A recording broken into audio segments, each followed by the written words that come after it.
యేసుక్రీస్తు ప్రభువారి అతి శ్రేష్టమైన నామంలో లైఫ్ చర్చ్ వైజాగ్ నుంచి మీకు శుభములు తెలియపరుస్తున్నాను. మీరు వ్యక్తిగతంగా, కుటుంబంగా దినదినము క్షేమాభివృద్ధి చెందాలని, దేవునికి మరింత సమీపంగా జీవించాలని ఈ వాక్య సందేశాలు ప్రార్థనపూర్వకంగా మీ వద్దకు తీసుకొస్తున్నాం. ప్రార్థనపూర్వకంగా విందాం. ఈరోజు నిర్గమకాండం 23వ అధ్యాయం 22వ వచనం చదువుకుందాం.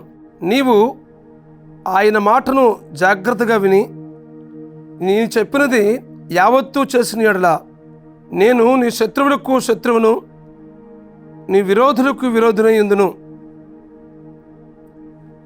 ఇక్కడ ఒక ఆశీర్వాదం ఉంది, దాని వెనుక ఒక షరతు ఉంది. నీ శత్రువులకు శత్రువుగా ఉంటాను, నీ విరోధులకు నేను విరోధిగా ఉంటాను. నీ శత్రువులకు శత్రువుగా ఉంటాను, నీ విరోధులకు విరోధిగా ఉంటాను. ఎప్పుడు అని అంటే, నువ్వు నా మాట జాగ్రత్తగా విని నేను చెప్పినది యావత్తూ చేసిన యెడల అని దేవుని వాక్యం మాట్లాడుతూ ఉంది.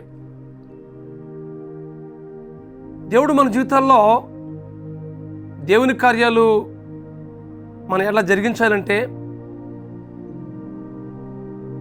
ఏదైనా విషయంలో మనం జయం పొందుకోవాలన్నా,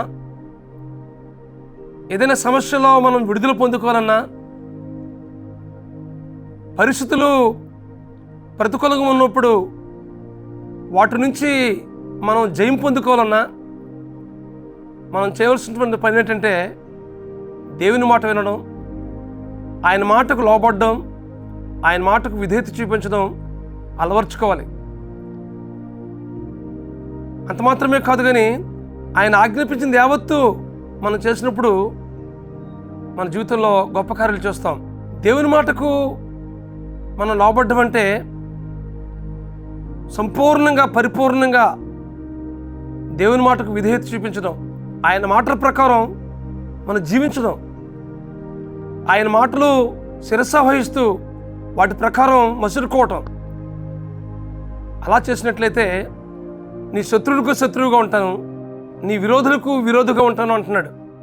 ఇశ్రాయేలు ప్రజలు ఐగుప్తు దాసత్వం నుంచి విడిపించబడి అరణ్య ప్రదేశానికి ప్రవేశిస్తున్నప్పుడు ఎర్ర సముద్రం ఎదురైంది. ఎర్ర సముద్రం ఎదురవుతున్నప్పుడు ఇప్పుడు ఐగుప్తు ప్రజలు గొప్ప సమస్యలు ఎదుర్కొంటున్నారు. ఒకవైపు ఫరో సైన్యం వస్తుంది, మరొక వైపు ఎర్ర సముద్రం ఉంది. ఈ రెండింటి మధ్య ఇశ్రాయేలు ప్రజలు ఎటు తోచని పరిస్థితుల్లో ఉంటుండగా, అప్పుడు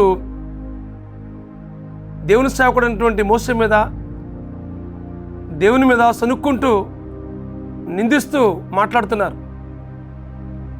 మాకు సమాధానం లేవని ఈ అరణ్య ప్రదేశానికి మేము తీసుకొచ్చావా మోసే?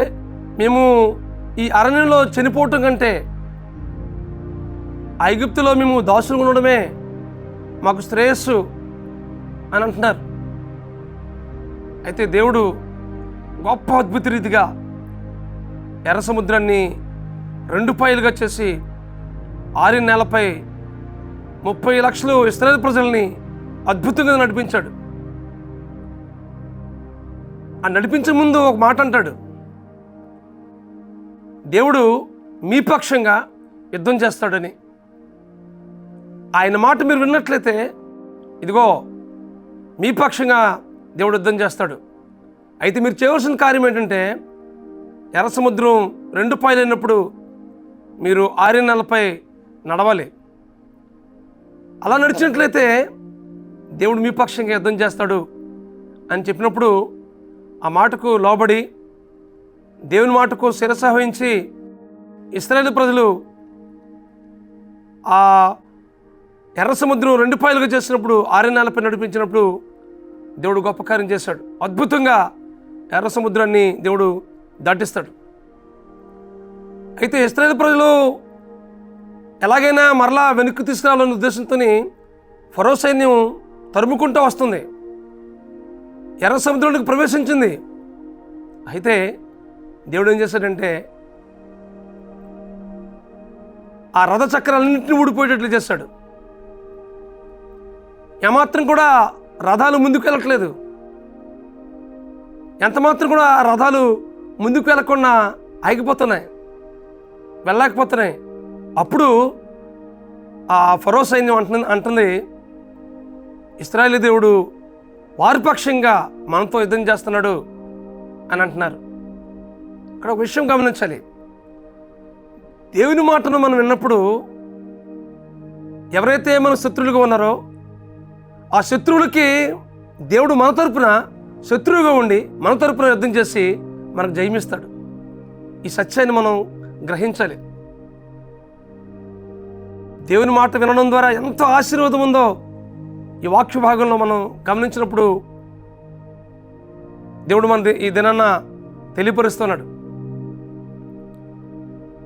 దేవుని మాట వినడం, ఆ మాట వినడంలో ఎంత ఆశీర్వాదం ఉందో ఈ సంఘటన మనకు రుజువు చేస్తుంది కదా. ఏ శత్రువులైతే తరుముకుంటూ వస్తున్నారో ఆ శత్రువులతో తరపున దేవుడే శత్రువుగా ఉండి యుద్ధం చేశాడు. ఈ వాక్యం ఉంటుంది మీ జీవితాల్లో. మీ సమస్య ఏదైనప్పటికీ, మీ పరిస్థితి ఎంత ప్రతికూలంగా ఉన్నప్పటికీ వాటి నుంచి విడిపించే దేవుడు నీకున్నాడు అనే విషయాన్ని ఎప్పుడు మర్చిపోకు. అయితే దేవుని మాటను మనం గైకుని ఆయన ఇస్తున్న ఆజ్ఞలు, ఆయన వాక్యం మీద సంపూర్ణంగా మనం విధేయత చూపించి ఆయన వాగ్దానం మీద సంపూర్ణంగా విశ్వాసం ఉంచి దేవుని మీద సంపూర్ణంగా మనం ఆదుకున్నప్పుడు దేవుడు మన పక్షంగా యుద్ధం చేసి మనకి జయమిస్తాడు.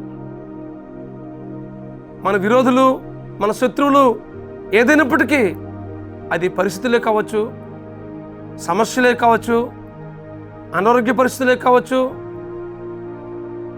ఏదైనప్పటికీ మన తరపున మన దేవుడు యుద్ధం చేసి మన గొప్ప జయమిస్తాడు. అయితే మనం ఏం చేయాలంటే దేవుని మాటకు సంపూర్ణంగా విధేయులమై బ్రతుకుదాం. నీ పరిస్థితి అంతటిని కూడాను దేవుని ముందు పెట్టినట్లయితే దేవుడు నీ జీవితంలో గొప్ప జయమిచ్చి ఆ పరిస్థితి నుంచి నీకు విడిపించి నీ జీవితంలో గొప్ప జయం ఇవ్వడానికి దేవుడు ఇదేనన్నా ఇష్టపడుతున్నాడు. అట్టి కృప పరిశుద్ధాత్మ దేవుడు మీకు అనుగ్రహించి నడిపించును గాక. God bless you friends. Have a wonderful day.